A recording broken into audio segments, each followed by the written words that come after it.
ગુજરાતમાં વરસાદની આગાહીને લઈને શરૂ થયેલો વિવાદ હવે વધુ ગરમાયો છે, જ્યાં અંબાલાલ પટેલ દ્વારા આગાહી બંધ કરવાની જાહેરાત બાદ તેમના સમર્થનમાં ખેડૂતોના પ્રતિનિધિઓ અને વિવિધ સંગઠનો ખુલ્લા મેદાને આવ્યા, જેમાં જાણીતા આગાહીકાર પરેશ ગોસ્વામીએ પણ જણાવ્યું છે કે વર્ષોથી ખેડૂતોને નિસ્વાર્થ માર્ગદર્શન આપતા અંબાલાલ પટેલને વિજ્ઞાન જાથા દ્વારા માનસિક રીતે પરેશાન કરવામાં આવી રહ્યા છે।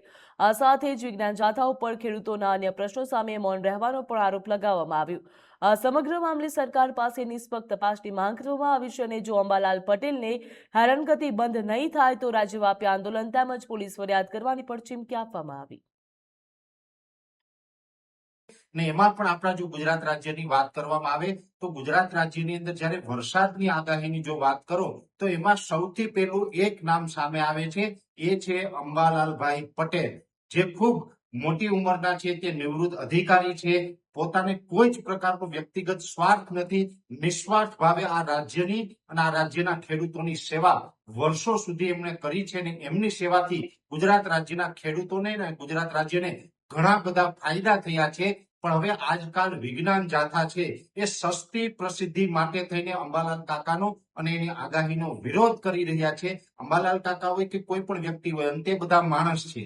જ્યારે પણ આગાહી કરીએ એટલે લગભગ 90 થી 92% સુધી જો પરિણામ મળે તો એને સારું પરિણામ પણ કહેવામાં આવે। જો 92% સુધી આપણે આગાહી સાચી પડતી હોય ને 8% ખોટી પડતી હોય તો એ નોર્મલ બાબત છે। જ્યારે 8% ખોટી પડતી હોય તો એને ટાર્ગેટ કરીને જો અંબાલાલ કાકા પટેલને ક્યાંય માનસિક ટોર્ચર કરવામાં આવે તો આ વિજ્ઞાન જાથાનું કામ ખરેખર ખોટું છે, આ ખેડૂત વિરોધી કામ છે, આ ભારતની સંસ્કૃતિ વિરુદ્ધનું કામ છે। બીજું, આજે તો અંબાલાલ કાકાએ એવી એક જાહેરાત કરી છે કે હવે આજથી હું આગાહી કરવાનું બંધ કરું, કેમ કે વારંવાર વિજ્ઞાન જાથા તરફથી માનસિક રીતે પ્રતાડિત કરવામાં આવ્યા, એને ટોર્ચર કરવામાં આવ્યા અને એના માનસિક ત્રાસથી આજે અંબાલાલ કાકા આગાહીમાંથી જે નિવૃત્તિ લઈ રહ્યા છે, આ સાંભળીને આજે મને ખૂબ દુઃખ થઈ રહ્યું છે।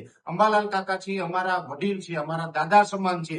અંબાલાલ કાકા પાસેથી હજુ અમારે ઘણું બધું શીખવાનું છે અને આવા વ્યક્તિને, આવા મહાપુરુષને જો કોઈ વ્યક્તિ છે પોતાની સસ્તી પ્રસિદ્ધિ માટે થઈને માનસિક ટોર્ચર કરે કે એને પ્રતાડિત કરી અને એને બળજબરી પૂર્વક એમને નિવૃત્તિ લેવડાવવામાં આવે તો આ ખૂબ ખોટું થઈ રહ્યું છે। એટલે હું વિજ્ઞાન જાથાનો અહીંયા વ્યક્તિગત રીતે વિરોધ કરું છું કે વિજ્ઞાન જાથા ખોટું છે।